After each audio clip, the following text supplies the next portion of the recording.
Mesdames et messieurs, bonsoir et merci de suivre ce journal. Après le Koweït et le Royaume d'Arabie Saoudite, le président de la République, chef de l'État, était samedi dernier à Paris, en France, où il a accordé 2 audiences. Il s'est d'abord entretenu avec le président directeur général du groupe Bolloré. La construction du réseau ferroviaire Cotonou-Niamey était au centre de cette audience. Vincent Bolloré.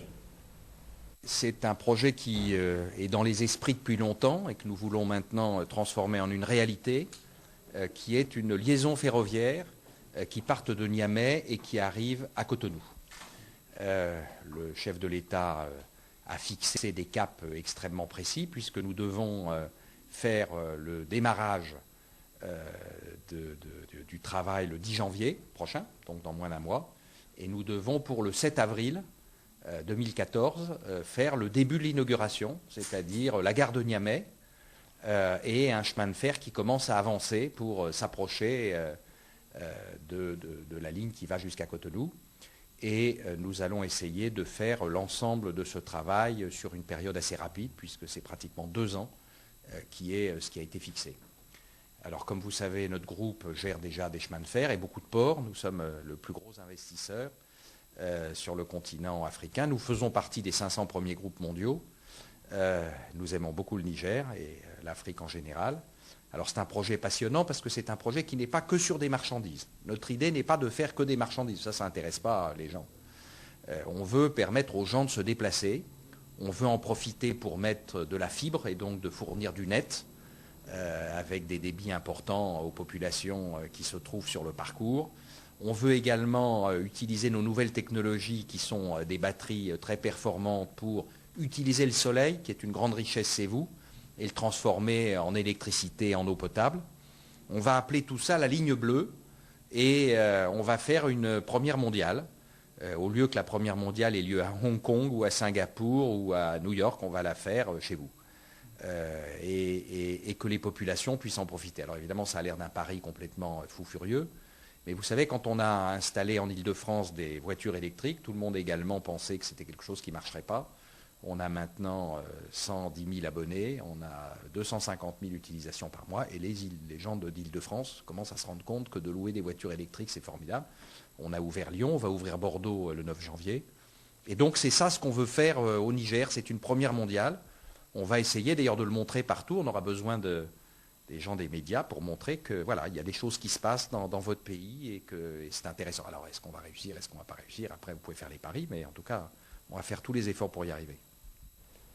À Paris, en France, toujours, la deuxième audience, le président de la République, Issoufou Mahamadou, l'a accordé au président directeur général du groupe Areva, Luc Oursel.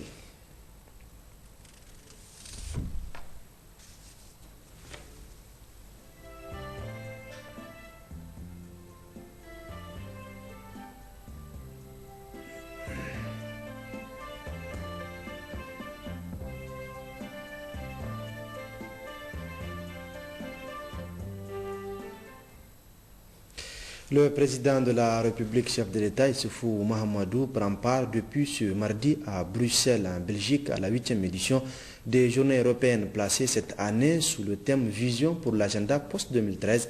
Cette édition a vu la présence de la présidente de la République du Libéria, Ellen Johnson Sirleaf, des premiers ministres du Cap-Vert et de la Jamaïque, mais également du président de la Commission européenne et de la présidente de l'Union africaine. À cette occasion, le président de la République a prononcé un important discours relatif au thème de cette édition. Le président de la République, Issoufou Mahamadou. Madame et Messieurs les chefs d'État et de gouvernement, Madame la Présidente de la Commission de l'Union africaine, Monsieur le Président de la Commission de l'Union européenne, Mesdames et Messieurs, je voudrais vous remercier, Monsieur le Président Barroso, pour l'invitation qui m'a été adressée comme à Varsovie en décembre 2011 de participer une fois de plus à la présente édition des Journées européennes de développement. Les Journées européennes de développement sont pour nos pays des tribunes d'échange sur nos expériences dans la mise en œuvre de nos politiques de développement.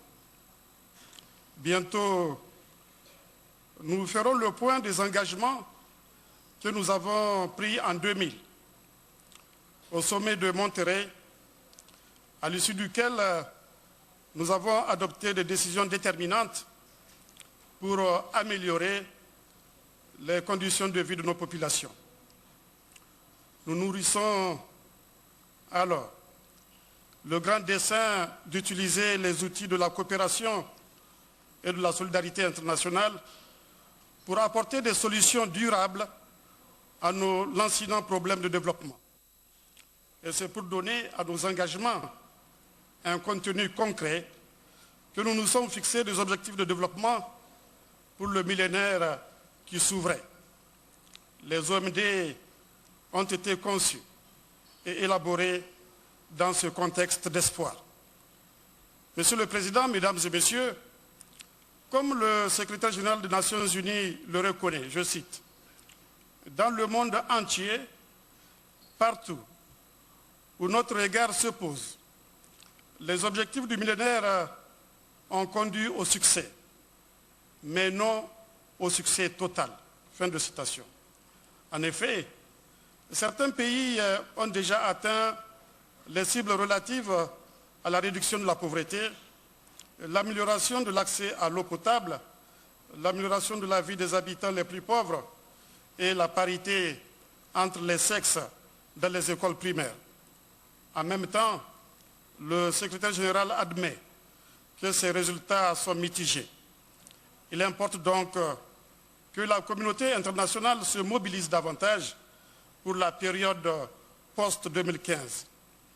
Au Niger, nous observons les mêmes tendances qui mettent en évidence l'amélioration de certains indicateurs tels que la baisse de la proportion de personnes sous-alimentées de 26% à 12,5% entre 2008 et 2012, ce qui nous a valu une distinction de la FAO. Nous notons également la baisse de la mortalité infantile de 198 pour 1000 en 2006 à 127 pour 1000 en 2012 contre un objectif de 106 pour 1000 pour 2015. Nous notons également la baisse de la mortalité maternelle de 6,48 pour 1000 en 2006 à 5,35 pour 1000 en 2012. Nous notons également la baisse de la proportion des pauvres de 59% en 2008 à 48,2% en 2011. En dépit des avancées enregistrées, ces taux restent élevés et la situation reste toujours préoccupante. Monsieur le Président, Mesdames et Messieurs, les défis sont importants. C'est pourquoi les objectifs que nous devrons nous fixer pour les années post-2015 doivent être à la hauteur de nos ambitions, à savoir l'éradication de la pauvreté, la réduction des inégalités au sein de nos pays et entre les pays, la création des conditions d'émergence d'une classe moyenne en vue de permettre une stabilité politique, économique et sociale, la consolidation de l'intégration économique régionale et sous-régionale comme tremplin pour la création de vastes zones de développement économique et social. Monsieur le Président, Mesdames et Messieurs, l'actualité récente du Sahel et du Sahara est là pour nous rappeler l'articulation indispensable à établir entre sécurité et développement. Dans ce sens, nos choix pour les années post-2015 doivent intégrer désormais la sécurité comme un des piliers du développement. À cet égard, je voudrais saluer la nouvelle stratégie, la nouvelle initiative de la stratégie intégrée des Nations Unies pour le Sahel, qui bénéficie de l'engagement sans faille de tous les partenaires de nos pays, notamment de l'Union européenne. Nous sommes en droit de fonder beaucoup d'espoir sur l'appui indispensable qui nous sera apporté pour soutenir les solutions durables aux problèmes du Sahel et du Sahara. Il nous faut aussi poursuivre et amplifier les investissements orientés vers les infrastructures, l'agro-industrie, l'éducation, la santé et l'accès à l'eau pour les populations. Nous pourrions ainsi asseoir les conditions d'une croissance forte et durable. De tels choix ont l'avantage d'offrir aux jeunes des emplois, en évitant ainsi Les drames auxquels nous assistons assez souvent, tels celui de Lampedusa, ou plus récemment encore celui intervenu dans le Sahara nigérien, où 92 de nos concitoyens ont perdu la vie. Monsieur le Président, Mesdames et Messieurs, ces drames nous renvoient au débat en cours avec l'Union européenne sur les accords de partenariat économique, notamment s'agissant de l'ouverture des marchés. Si celle-ci s'effectue dans des domaines où nos pays n'ont pas d'avantages comparatifs, ces drames vont s'amplifier du fait de l'obstacle qu'elles constituent pour l'industrialisation et donc pour la création d'emplois pour nos jeunes. Les accords de partenariat économique ne doivent pas compromettre l'industrialisation des États ACP qui sont tentés aujourd'hui, de leur côté, d'ouvrir un autre débat s'agissant de l'ouverture du marché du travail. Un compromis équilibré est donc indispensable entre l'Union européenne et les ACP. Le programme des APE pour le développement doit en particulier retenir également toute notre attention.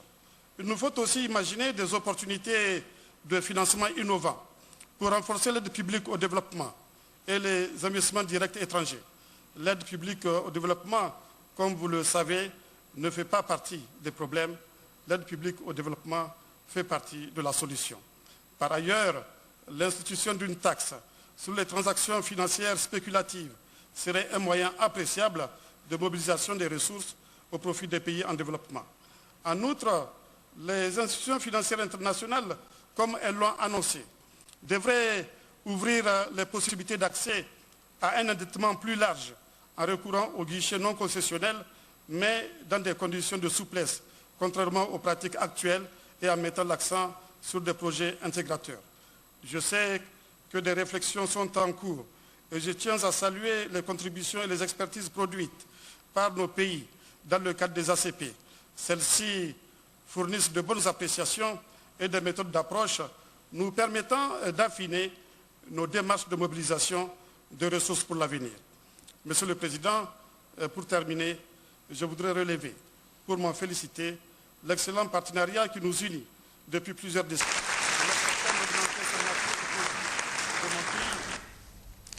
Restons à Bruxelles avec le président de la Commission européenne, José Manuel Barroso, qui a présidé la cérémonie d'ouverture.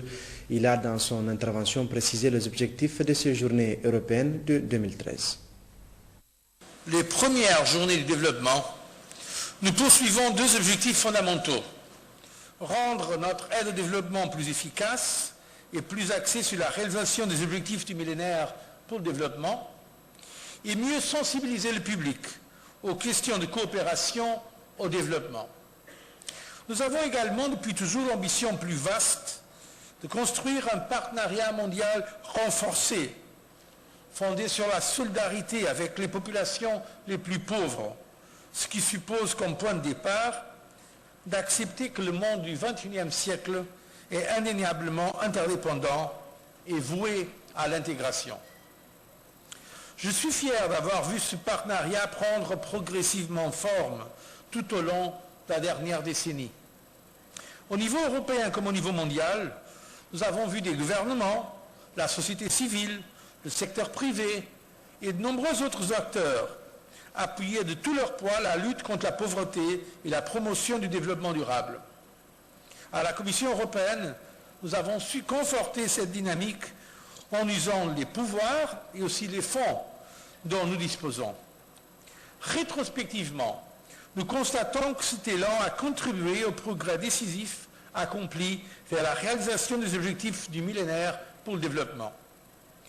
Ces objectifs ont joué un rôle exceptionnel en plaçant la pauvreté au centre de l'attention mondiale. Ils ont donné aux efforts de développement une nouvelle envergure. Nous ne devons pas hésiter à affirmer que le monde doit énormément aux objectifs millénaires pour le développement. Pour preuve, la proportion de la population vivant avec moins de 1,25 $ par jour est tombée de 43% en 1990 à 22% en 2010.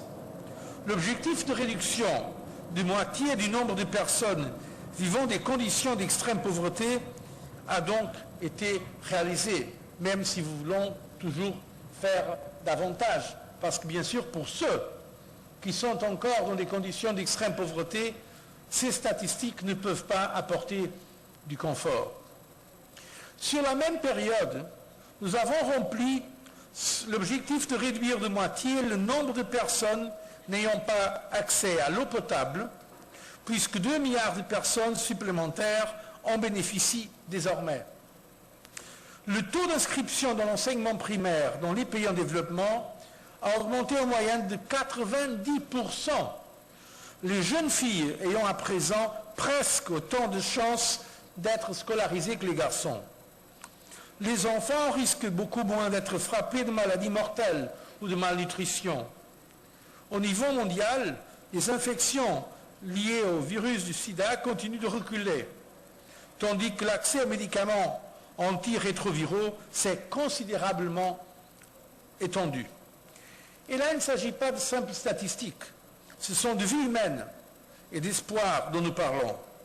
Réaliser les objectifs du millénaire, cela veut dire moins de personnes qui se couchent le ventre vide, moins d'enfants qui meurent de maladies évitables et de plus en plus de personnes qui ont accès à l'eau potable et aux médicaments dont elles ont besoin. Il s'agit là d'accomplissements très importants sur le plan humain. L'Union européenne s'est engagée dès le départ sur la voie de la réalisation des objectifs du millénaire pour le développement. Au cours des 10 dernières années, en collaboration avec nos pays partenaires, nous avons aidé 70 millions de ménages supplémentaires à accéder à l'eau potable. Des professionnels de la santé qualifiés ont assisté 7,5 millions d'accouchements. Enfin, grâce à notre soutien, près de 14 millions de garçons et de filles supplémentaires vont à l'école primaire. De l'Éthiopie au Bénin, du Mozambique à la Côte d'Ivoire, j'ai pu constater in loco combien nos projets de développement ont changé en mieux le quotidien des plus pauvres.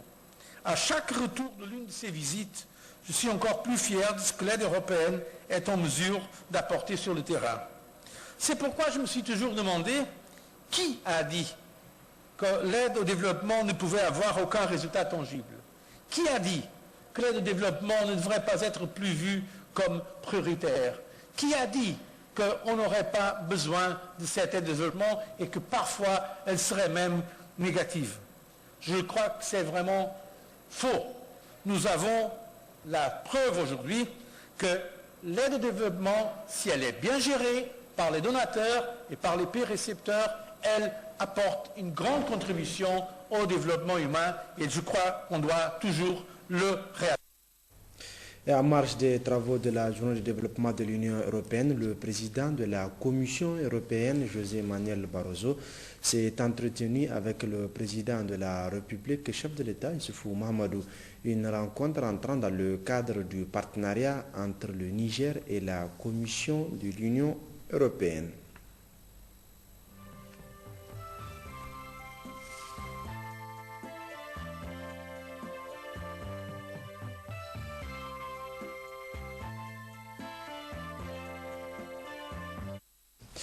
Et en marge de ces journées européennes, le développement, le ministre d'État, ministre des Affaires étrangères, de la coopération des Nigériens à l'extérieur, a animé une conférence de presse à Bruxelles en Belgique. Bazoum Mohamed a fait un large tour d'horizon de la crise sécuritaire au Sahel et de ses conséquences. Les détails avec Abdoulaye Tchimoko. Comment relever les défis de l'insécurité grandissante dans les régions du Sahel? C'est à cet exercice que s'est livré le ministre d'État, ministre des Affaires étrangères, de la coopération de l'intégration africaine et des Nigériens de l'extérieur, M. Bazoum Mohamed, lors d'une conférence débat organisée en marge des travaux de la 8e édition des Journées européennes de développement de Bruxelles. Une conférence débat très animée et très suivie par de nombreux étudiants venus partager les expériences de cette partie du monde confrontés depuis plusieurs décennies au sempiternel problème d'insécurité devenu récurrent ces quelques dernières années dans le Sahel.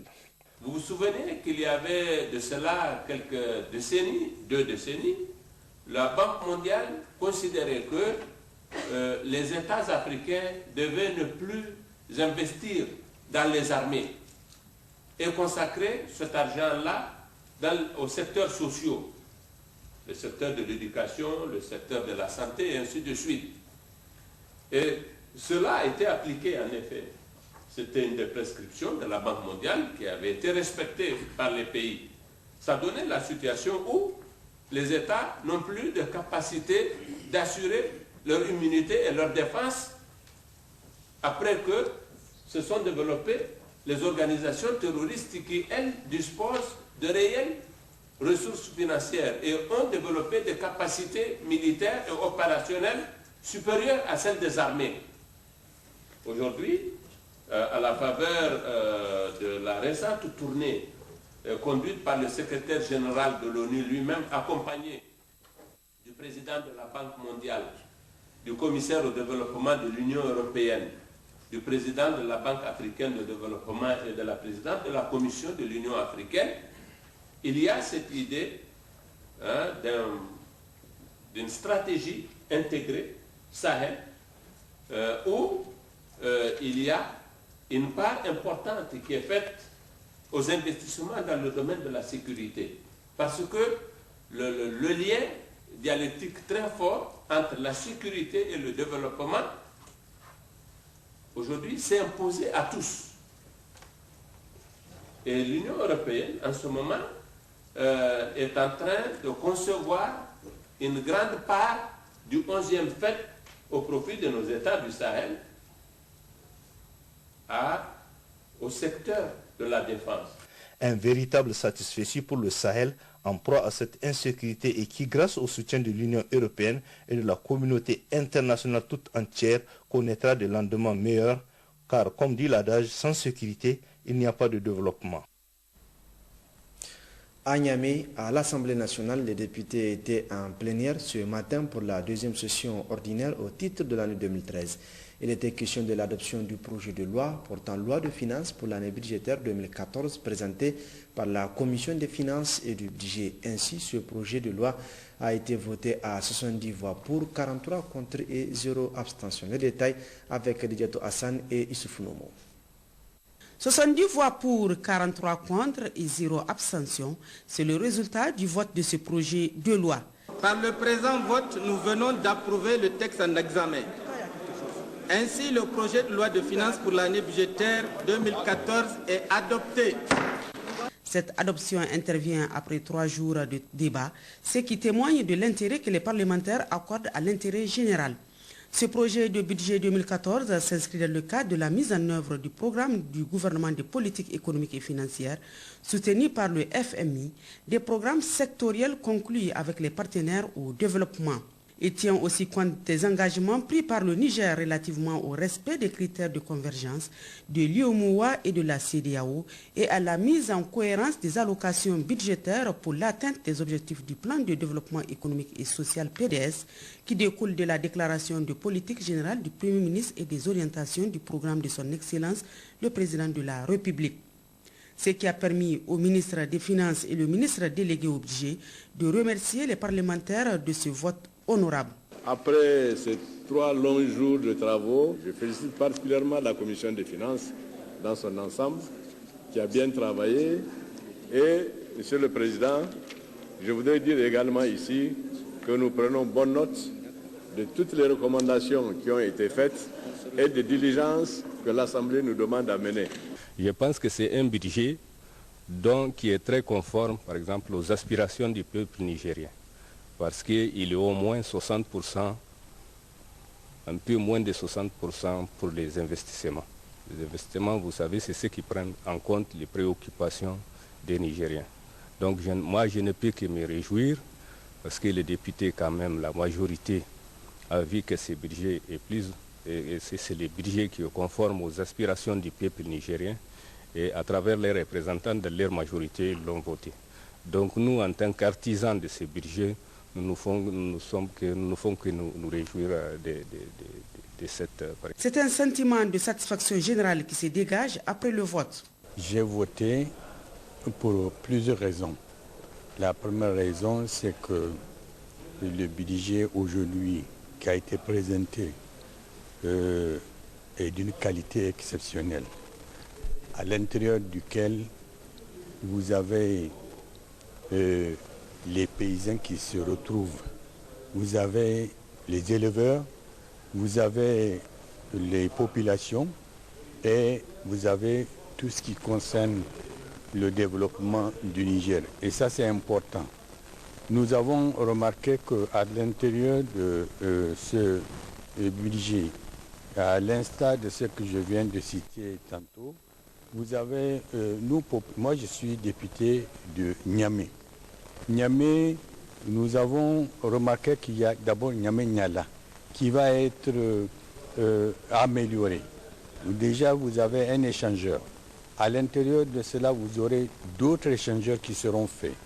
Et en Suisse, vous aurez la route qui va passer de la route de Tilaberi, ce que nous appelons la route Askia Mohamed, qui va passer devant Goudel et Kwarakano et autres.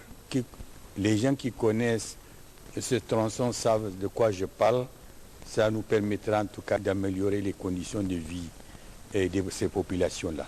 Il faut enfin souligner que ce projet de loi de finances pour l'année budgétaire 2014 est structuré en 3 grands axes qui tiennent compte du contexte économique international, régional et national, les principales hypothèses du cadrage et orientation de la loi elle-même et enfin les grandes masses du budget, tant en recettes qu'en dépenses.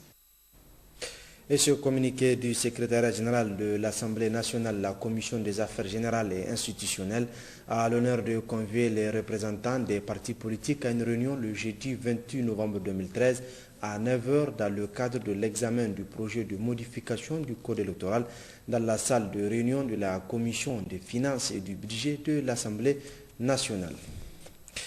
À la primature audience au cabinet du Premier ministre, le chef du gouvernement, Brigitte Raffini, a reçu cet après-midi même le nouvel ambassadeur de la République fédérale d'Allemagne au Niger, Dr Michael Fenner. La coopération bilatérale entre les deux pays était au centre de l'entretien. C'était plutôt lors de ma prise en charge de l'ambassade, une visite de courtoisie qui son Excellence le Premier ministre m'a accordé. Et on fait connaissance et on a aussi fait un petit tour d'horizon de nos relations bilatérales qui se concentrent plutôt dans le domaine de coopération pour le développement économique. Et là, on a discuté un peu des différents projets de l'avenir. L'année prochaine, on aura des négociations pour le nouveau programme. Et la première édition de la journée des hommes champions s'est déroulée ce matin au palais de congrès de Niamey. Une journée placée sous le haut parrainage de la première dame Haji Assata Issoufou. La journée s'est déroulée en présence des présidents des institutions, des membres du gouvernement, du corps diplomatique, ainsi que de l'épouse du Premier ministre et de nombreux autres invités. Guy Machetea, Hamanissine. Cette journée des hommes champions a été initiée par CARE Niger et les autorités nigériennes dans le but de partager les expériences des hommes qui se sont mobilisés pour l'égalité des droits au sein de la cellule familiale et dans leur rôle comme leader des institutions qu'ils représentent. La présence de la première dame Hajia Aïssata Issoufou, marraine de la journée, témoigne son engagement à l'initiative des hommes champions de CARE. Permettez-moi, en cette journée mémorable des hommes champions, de féliciter et encourager tous ces hommes qui, dans leur rôle public ou dans l'intimité de leur ménage, en ville ou en campagne, partout au Niger, s'engagent et agissent pour construire et maintenir l'harmonie dans leur famille et communauté. C'est également un devoir pour moi de féliciter et encourager les acteurs divers qui soutiennent ces changements en faveur des droits des personnes et l'équité entre les personnes. Je pense aux leaders communautaires comme les chefs coutumiers, les leaders religieux, les élus locaux, les fonctionnaires de l'État et des ONG.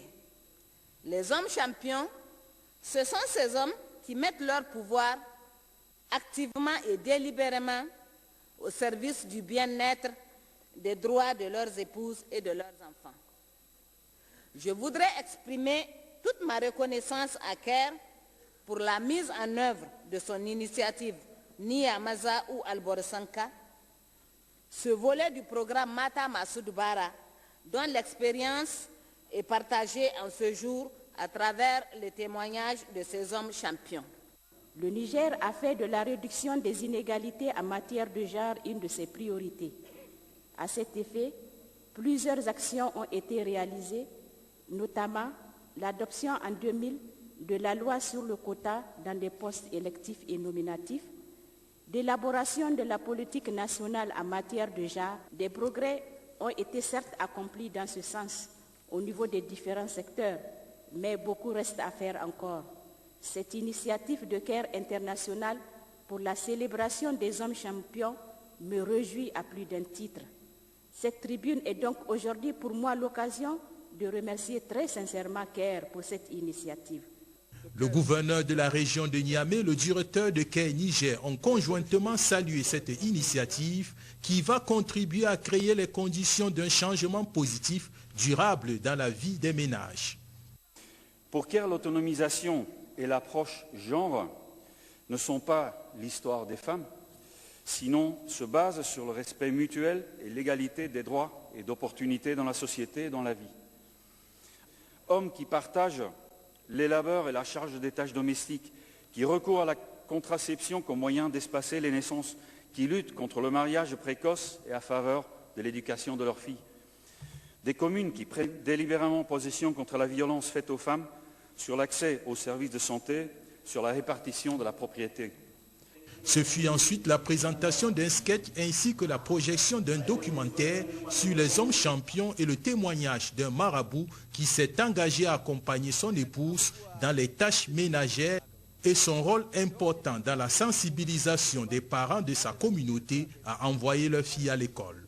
Enfin, 4 structures communautaires sur 17 sélectionnées par un jury ont reçu chacune la somme de 500 000 francs CFA offerte par Caire pour le financement des micro-projets issus des plans d'action des plateformes intercommunautaires.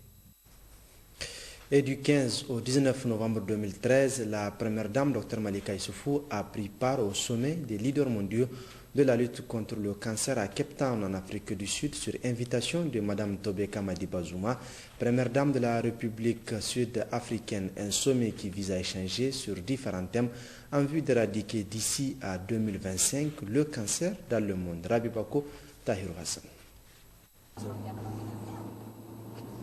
C'est en effet Cape Town, ville de plus de 3 millions d'habitants, fondée en 1652 et considérée aujourd'hui comme la cité-mère de l'Afrique du Sud, qui a accueilli du 18 au 19 novembre dernier le sommet mondial des leaders contre le cancer.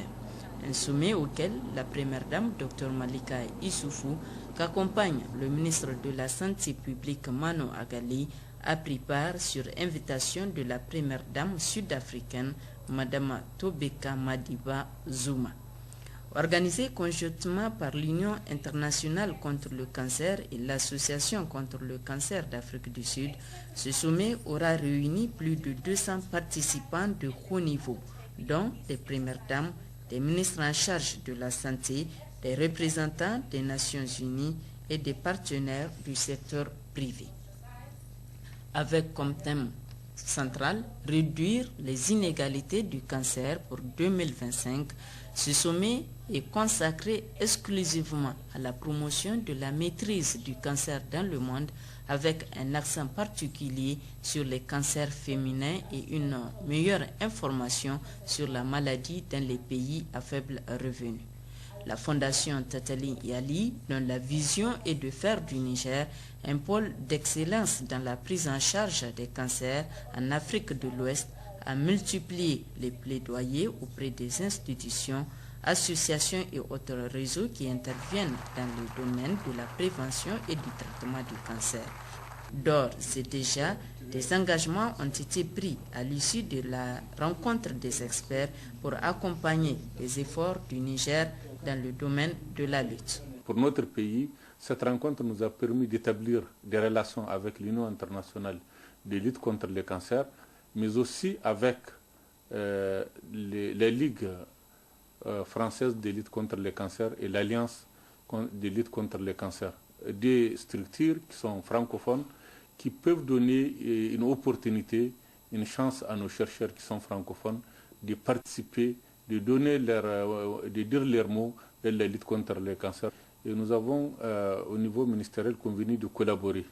Par exemple, en Algérie, déjà avec le ministre algérien de la Santé, il y aura une réunion de haut niveau au niveau de ces pays entre le mois de février et mars. La date sera fixée ultérieurement.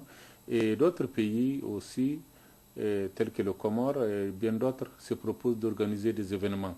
Pour le Niger, nous comptons organiser une grande rencontre internationale en 2015 et ce sera le moment que nous choisirons pour présenter vraiment l'expérience nigérienne, qui est une expérience qui vise à régler ces questions de cancer au niveau du pays, au niveau du Niger, mais au niveau de l'UEMOA, au niveau de l'Afrique de l'Ouest, au niveau vraiment sous-régional et régional, parce que, comme je l'ai dit, que cette question n'est pas une question d'un seul pays, mais une question vraiment mondiale. Avec l'arrivée, la participation de la Fondation Teteli, le Niger a donné une touche particulière à ce sommet, parce que le fait que la première dame, Dr Malika Issoufou, participe à ce sommet, montre que le Niger est à l'avant-garde de la lutte contre le cancer.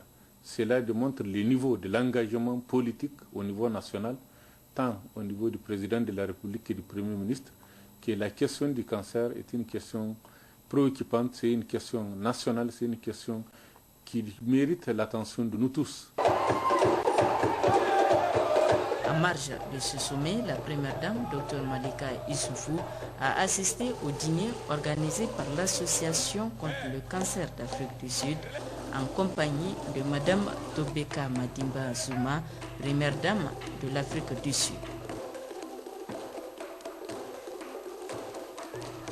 Un autre dîner, et non des moindres, le dîner d'affaires organisé à l'honneur des héros de l'Afrique du Sud et auquel le Niger était à l'honneur, car il a permis aux Sud-Africains de découvrir davantage le pays et ses potentialités, et en présence des compagnons de lutte de Nelson Mandela, la première dame, Dr Malika Issoufou, a été ovationnée, félicitée et encouragée pour ses multiples actions en faveur du bien-être des populations.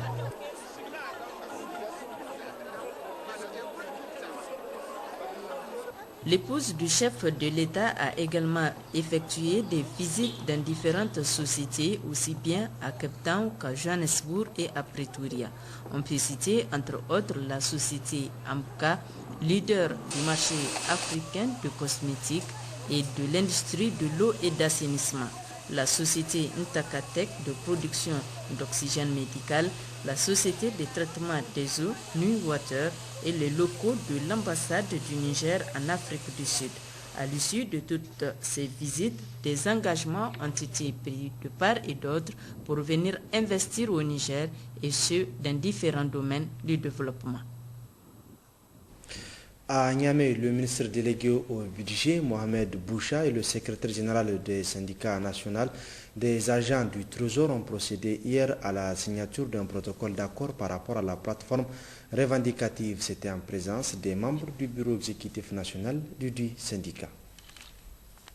Considérant le souci partagé de maintenir la quiétude et la sérénité au ministère des Finances, considérant l'espoir légitime du chef de l'État fondé sur les régies financières, considérant la plateforme revendicative du BENSNAT transmise par lettre numéro 077 BENSNAT 2013 du 16 juillet 2013, soucieux de permettre la résolution des revendications objet de la plateforme du BENSNAT, les négociations ont été ouvertes le 22 novembre 2013 dans le bureau du secrétaire général adjoint pour examiner la dite plateforme.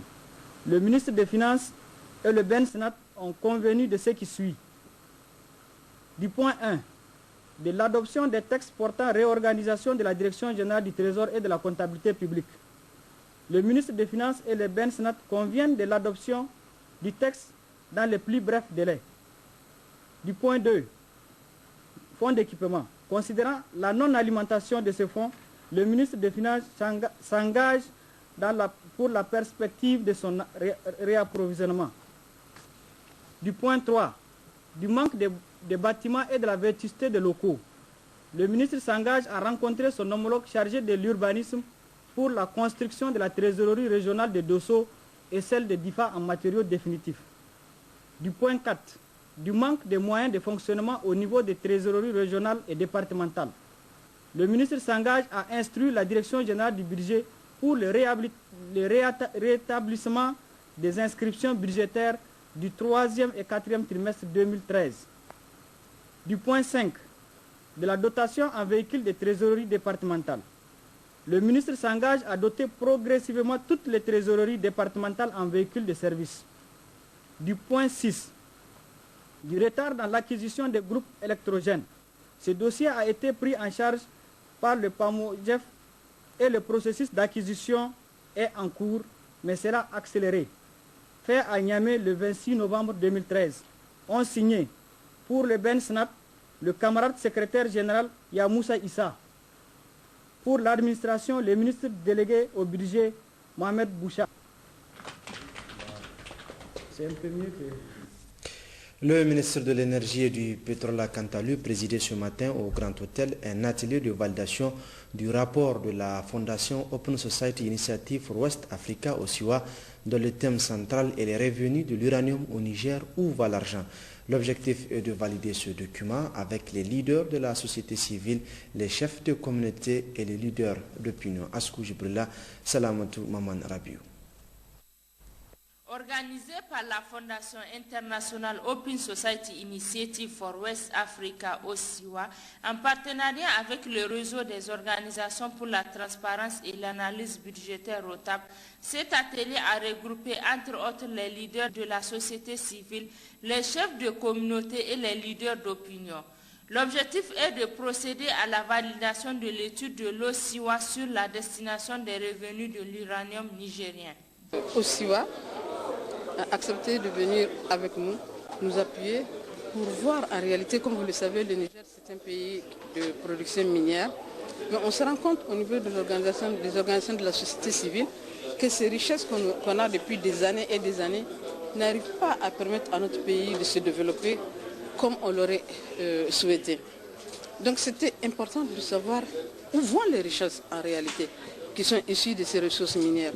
C'est important qu'on le sache. À la suite de cette étude-là qui vient de clôturer sa première phase, il est important de regrouper l'ensemble des acteurs, partager les résultats provisoires auxquels la recherche a abouti pour les valider, avant de bâtir un plaidoyer véritablement factuel, basé sur des données irréfutables. Pour le ministre de l'Énergie et du Pétrole, ce thème est d'une grande importance capitale.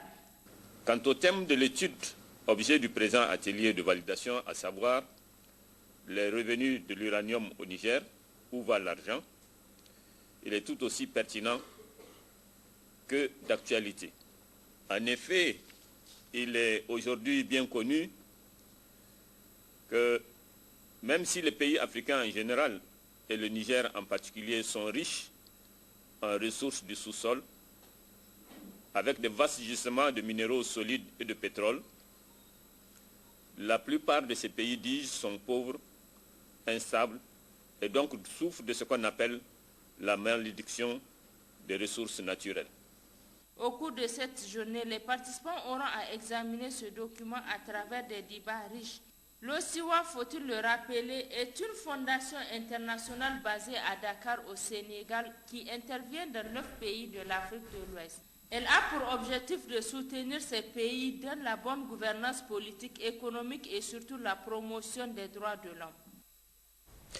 Le ministre des Transports, Saleh Sedou, a lui animé une conférence de presse relative aux principaux axes prioritaires de son département ministériel. C'était à son cabinet en présence de ses plus proches collaborateurs, Baka Hadjara, Mahamadou Adamou. Au nombre des orientations définies par le gouvernement de la 7e République, le ministre des Transports est chargé de concevoir, d'élaborer et de mettre en œuvre des politiques et stratégies ainsi que des projets et programmes de développement en matière de transport au Niger.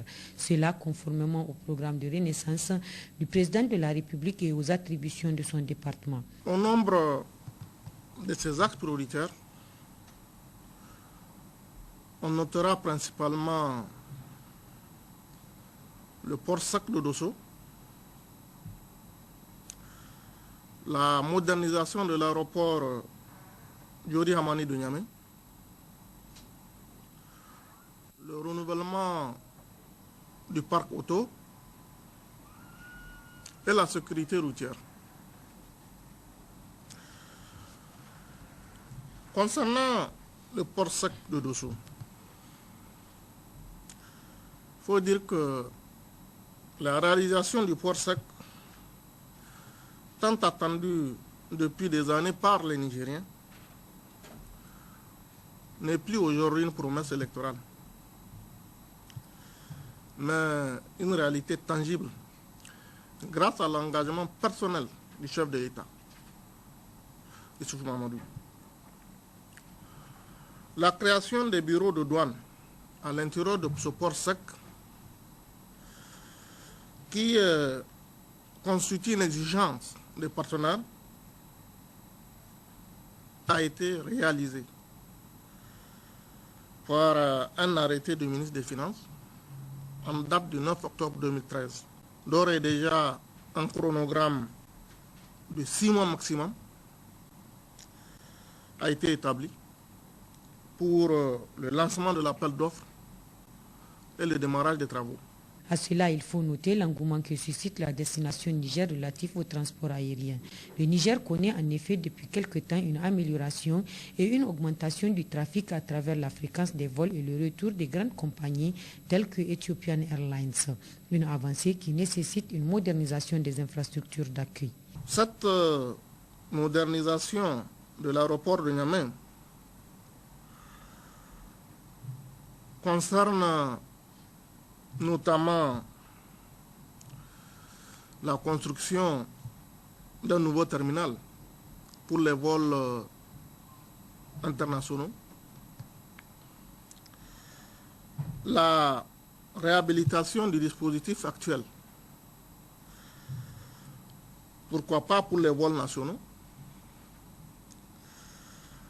la construction d'un nouveau salon présidentiel, mais aussi l'agrandissement et l'allongement de la piste actuelle, mais aussi des parkings avions. À cela s'ajoute l'interconnexion de l'aéroport de Niamey avec les autres aéroports de l'intérieur qui conviendrait de mettre aux normes. Il est aussi envisagé la construction d'un centre de santé à l'intérieur de l'aéroport pour faire face à tout problème éventuel.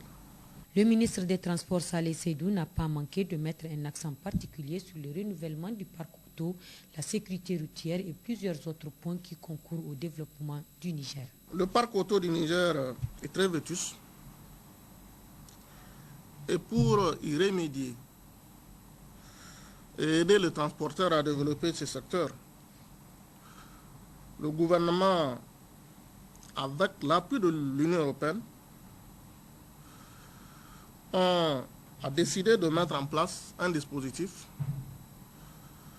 pour l'acquisition de 5000 véhicules, toutes catégories confondues. En ce qui concerne la stratégie nationale de sécurité routière, il faut dire que le document de stratégie de sécurité routière a été élaboré. Il sera bientôt finalisé et validé. Une campagne de sensibilisation de sécurité routière est actuellement en cours en vue de réduire significativement les accidents de circulation routière. Il faut ajouter la modernisation des services de transport terrestre. La réhabilitation de la Sainte-Anne constitue aussi un axe majeur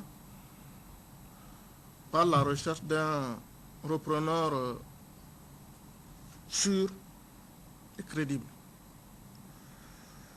Nous envisageons aussi la réhabilitation des stations météorologiques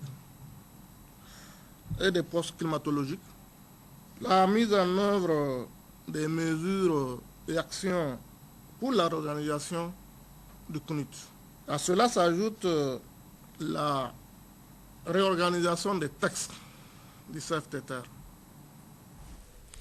Le ministre de l'Équipement Ibrahim Nomo était hier dans la région de Difa où il a effectué une mission de suivi du chantier de la route du pétrole. Ce chantier avance normalement selon le constat de Mohamed Ali et Harouna Sanda.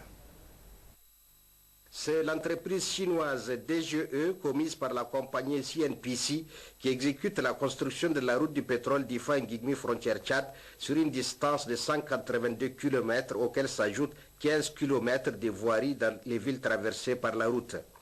Le financement est défini par le contrat de partage de pétrole signé le 8 juin 2008 par le Niger et la République populaire de Chine et complété par 3 avenants.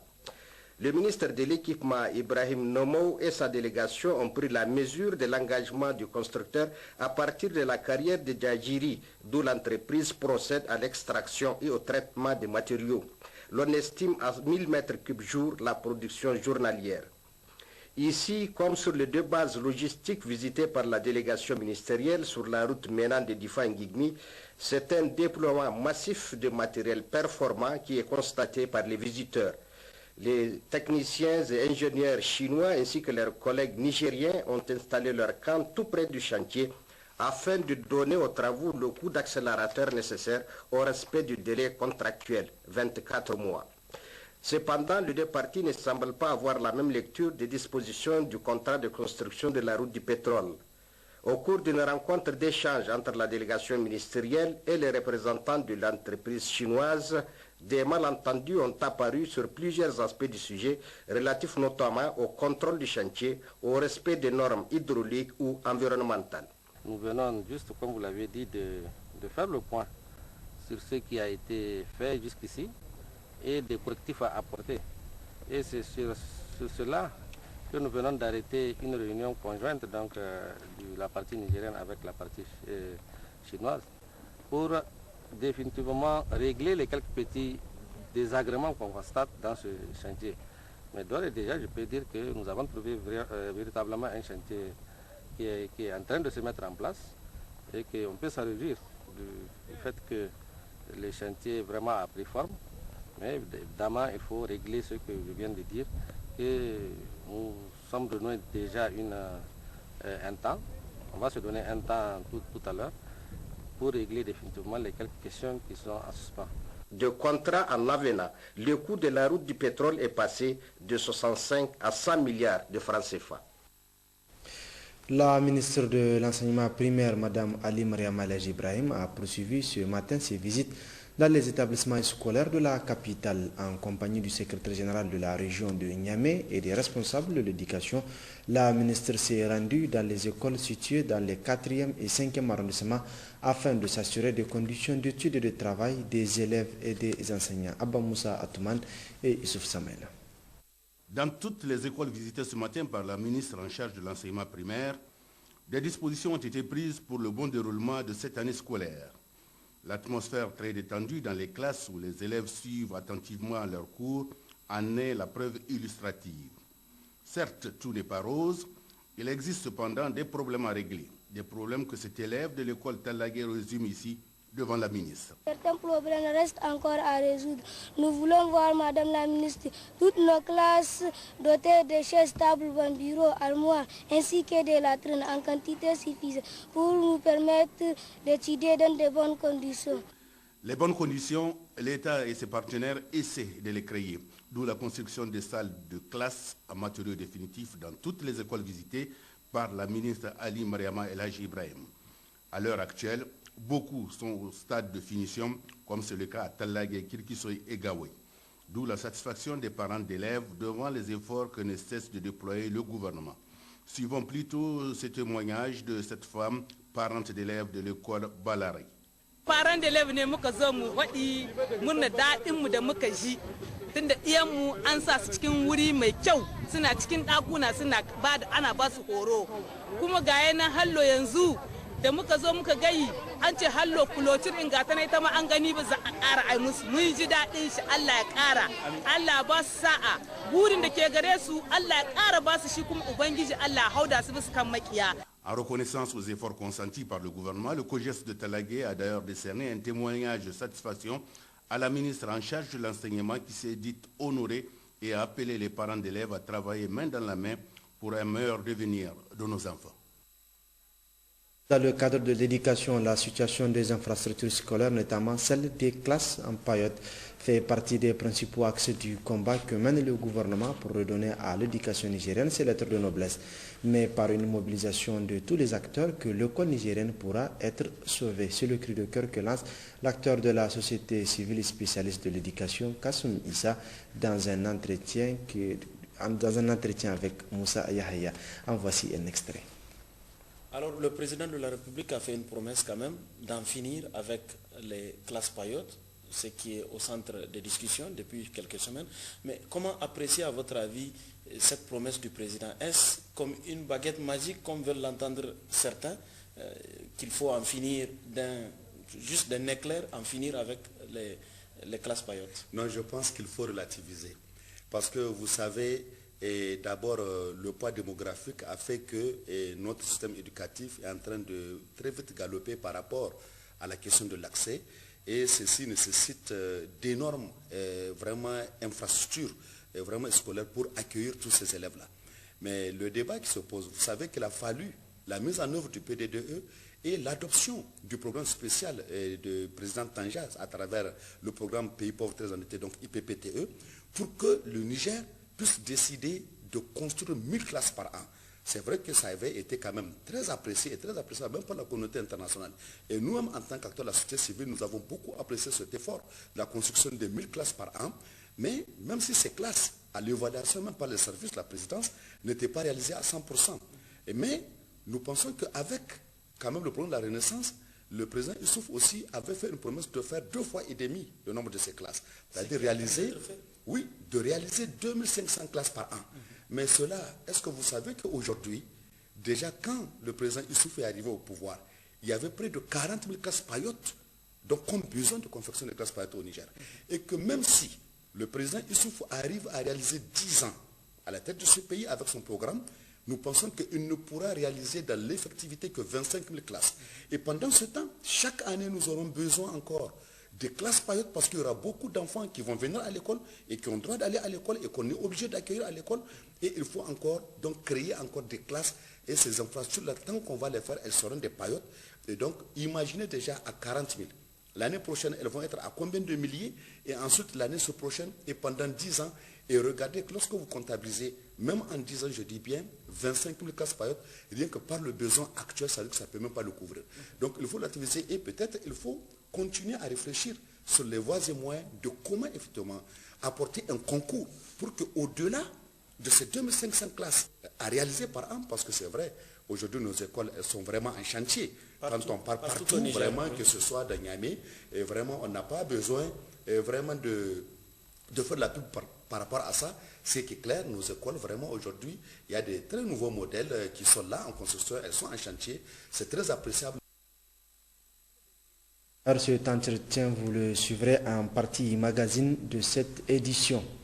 Le ministre de la Santé publique, quant à lui, poursuit sa visite à la région de Dosso. Le ministre Mano Agali était hier dans le département de Dogandouchi et aujourd'hui celui de Gaïa. Visite des centres et rencontre avec les acteurs de la santé au niveau local ont caractérisé ce déplacement. Nous y reviendrons plus en détail sur ces visites du ministre de la Santé dans la région de Dosso dans nos éditions prochaines. L'ambassadeur de la République fédérale d'Allemagne a fait don ce matin à la faculté des lettres et des sciences humaines, précisément le département de sociologie de l'université Abdou de Niamey, d'un important lot de livres et matériel informatique. L'objectif poursuivi est d'aider le département à améliorer ses performances, nous rapportent Mahamadou Adamou et Maria Madakou. D'un montant de plus de 9 millions de francs CFA, ce don est composé de matériel informatique, notamment des ordinateurs, des imprimantes et des rétroprojecteurs et d'un important lot d'ouvrages. Ce geste de l'ambassade de la République fédérale d'Allemagne à l'endroit du département de sociologie de l'université Abdou Moumouni de Niamey vient en appui aux étudiants de ce département. L'ambassade d'Allemagne a déjà dans le passé donné un appui à l'université Abdou Moumouni, le département de sociologie, à travers d'un enseignant, le professeur Spittler, qui vient régulièrement d'ici, de l'Allemagne, et qui nous a alerté aux besoins des étudiants en matériel d'informatique et aussi des livres. Et c'est déjà la deuxième fois. Cette fois-ci, on a donné des ordinateurs, matériel informatique et aussi plus de 200 livres sur la sociologie qui, nous espérons, vont faire une contribution et faciliter la vie des étudiants et des chercheurs. Le chef du département de sociologie, tout comme le coordonnateur du club des étudiants en sociologie, n'ont pas caché leur joie et satisfaction face à ce geste qui contribuera à l'amélioration de leur rendement. Nous n'avons actuellement que 8 ordinateurs et avec vraiment le nombre qu'on a, donc on va améliorer notre parc informatique, je crois, donc pour améliorer justement la qualité de l'enseignement. Donc, bien entendu, nous exhortons également les autres partenaires, en tout cas les autres ambassades, à appuyer la faculté des lettres, l'université Abdou Moumouni et en particulier le département de sociologie. Donc nous avons effectivement vraiment besoin d'appui dans le domaine donc, des ouvrages, dans le domaine informatique, qui est effectivement un domaine incontournable aujourd'hui, n'est-ce pas, donc pour faire des recherches sur Internet, et pour même faciliter comment ça s'appelle, la saisie des travaux, etc. Surtout avec l'ouverture des masters professionnels et les masters recherche. Donc ça va beaucoup aider les étudiants à préparer leur mémoire et ceux qui sont en licence de faire leur exposé. Donc ça va beaucoup nous aider, c'est un acquis à sauvegarder jalousement. Et nous souhaitons que même les autres partenaires emboîtent les pas à l'ambassade. Ce geste est le deuxième du genre de l'ambassade de la République fédérale d'Allemagne à la faculté des lettres et sciences humaines dans le cadre du partenariat qu'il entretient avec ce département depuis plusieurs années. La Commission nationale pour la collecte et le contrôle des armes illicites organise depuis ce matin un atelier sur l'élaboration des outils de communication et de sensibilisation sur les violences armées avec des armes légères et de petit calibre. James Didier, Tahirou Hassan. Dans le cadre de la lutte contre les violences armées liées à la circulation des armes légères et petits calibres, les mines, conséquence des conflits et autres crises qu'a connu le Niger ces 2 dernières décennies avec les différentes rébellions. À cela viennent s'ajouter les conflits en Libye et au Mali. Pour faire face à l'insécurité résiduelle laissée par les séquelles de tous ces conflits, la Commission nationale pour la collecte et le contrôle des armes illicites organise ce présent atelier qui a regroupé des communicateurs, les forces de défense et de sécurité, des experts et autres consultants pour élaborer des outils de communication et de sensibilisation sur les violences par les armes légères et petits calibres. En ouvrant les travaux de cet atelier, le président de la CNCAI a rappelé les principaux objectifs visés à travers l'organisation de ce présent atelier. Ce dernier vise à mettre à contribution des experts en communication dans l'élaboration d'outils de communication et de sensibilisation. Ces outils seront adaptés à la compréhension de leurs utilisateurs, c'est-à-dire les populations, et qui soient à même d'aider les autorités dans leur stratégie d'enrayer la violence armée partout au Niger, notre pays. Au regard de votre spécificité, j'allais dire de votre expertise et de la diversité de vos moyens d'action, je ne doute point que pendant ces 2 jours d'atelier, vous produirez les outils de sensibilisation, d'éducation et de conscientisation que la Commission déploiera sur le terrain afin d'aider nos vaillantes populations à mieux cerner le phénomène de la violence armée et à lutter contre cette problématique partout au Niger, notre pays. Durant 2 jours, les participants auront à échanger sur plusieurs thèmes riches et variés relatifs à la généralité et la classification des mines, un aperçu sur les armes légères et petits calibres, la définition des violences armées. Ainsi, au sortir de cet atelier, la Commission nationale pour la collecte et le contrôle des armes illicites aura un document de stratégie de communication pour lutter efficacement contre les armes légères et petits calibres.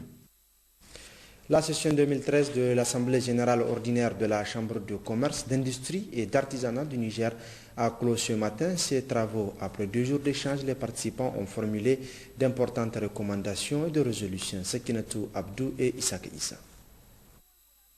Cette session 2013 de l'Assemblée générale ordinaire de la Chambre de commerce, d'industrie et d'artisanat du Niger a permis aux participants d'examiner avec toute l'attention requise la situation économique du pays, les activités menées par l'institution courant l'année 2013 ainsi que sa situation financière. Au terme de leurs travaux, des recommandations pertinentes ont été formulées par les participants. L'Assemblée générale de la Chambre de commerce, d'industrie et d'artisanat du Niger demande au Bureau consulaire national de poursuivre les pourparlers avec les autorités afin de créer un mécanisme de crédit bail et d'alléger les taxes sur les véhicules utilitaires de transport pour faciliter le renouvellement du parc automobile. L'Assemblée générale de la Chambre de commerce, d'industrie et d'artisanat du Niger recommande aux autorités de prendre toutes les dispositions idoines pour confier la réalisation et la gestion de cet ouvrage à la Chambre de commerce, d'industrie et d'artisanat du Niger dans l'intérêt bien compris de l'État et du secteur privé. Pour le président de la Chambre de commerce, d'industrie et d'artisanat du Niger, l'objectif de cette session est largement atteint. Nous voici donc au terme de nos travaux, des travaux de notre Assemblée générale, à l'issue desquels nous avons abouti aux résolutions et recommandations que vous avez suivies avec attention et dont le caractère pertinent, je pense, n'a échappé à personne. Monsieur le ministre, ce résultat était attendu. Pourquoi? Parce que nous avons travaillé comme vous l'avez souhaité, c'est-à-dire dans la sérénité. Notre bonne volonté et la cohésion dont nous avons fait preuve ont fait le reste.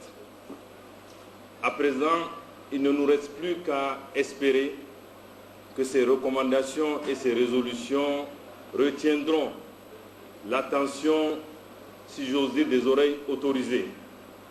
Nous savons d'ores et déjà que nous avons les vôtres nous sont acquises. Et à partir de ce moment-là, l'espoir est permis. Le ministre du Commerce et de la Promotion du secteur privé, pour sa part, a rassuré les participants que les recommandations issues de ces travaux feront l'objet de toute l'attention requise. J'ai constaté, j'ai suivi avec un grand plaisir votre communiqué final ainsi que les recommandations qui s'en sont suivies. Vous l'avez dit, elles seront prises en considération au niveau du ministère du Commerce et de la Promotion du secteur privé. Elles seront analysées et transmises avec les avis les plus favorables au gouvernement. Je puis vous dire, tout ce que vous avez recensé comme doléances, ces doléances-là retiendront l'attention du gouvernement puisqu'elles entrent dans le cadre du programme du président de la République, son Excellence, M. Issoufou Mamadou, et de la déclaration de politique générale de son Excellence Brigitte Rafani, Premier ministre, chef du gouvernement. Le ministre Alma Oumarou a par ailleurs indiqué que les entreprises doivent fonctionner de façon formelle. Et c'est pourquoi il a tenu à rassurer les participants quant aux dispositions qui seront prises au niveau de son département ministériel pour rendre les entreprises nigériennes plus compétitives. Lancement ce matin à Niamey des activités entrant dans le cadre de la célébration du cinquantenaire de l'école africaine de la météorologie et de l'aviation civile EAMAC basée à Niamey. Cette cérémonie a été présidée par le ministre des Transports de l'aviation civile, Saleh Sedou, Sekinoto Abdou et Sani Issouf. Cette cérémonie marque le lancement officiel des activités du cinquantenaire de l'école africaine de la météorologie et de l'aviation civile. L'EAMAC a été créé en 1963 par les organes statutaires de l'Agence pour la sécurité de la navigation aérienne en Afrique et à Madagascar, ASECNA. Allié d'une réussite certaine, l'EAMAC est toujours tourné vers la satisfaction des besoins de formation des États membres de l'ASECNA. L'école va connaître le cycle de technicien supérieur en navigation aérienne, en météorologie, en télécommunication et signalisation. Puis, des ingénieurs, toujours dans les mêmes filières, et des contrôleurs de la navigation aérienne. Le cycle technicien va rejoindre l'EAMAC en venant de l'ERNAM qui est basé au Sénégal. Et très récemment les contrôleurs de la circulation aérienne CCA.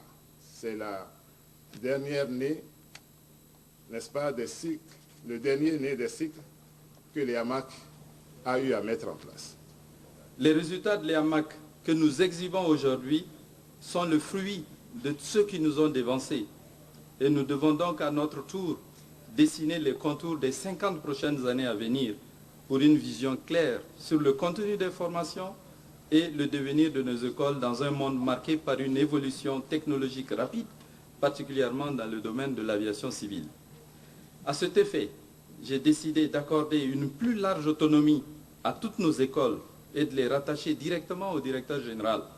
Cette autonomie donne la latitude aux écoles de nouer les partenariats comme il bon leur semble, des partenariats stratégiques bien sûr, et avec d'autres centres de formation, ainsi que la possibilité d'explorer toutes les nouvelles pistes en ce qui concerne le contenu des cours et se doter d'infrastructures et d'équipements didactiques nécessaires à une formation de qualité.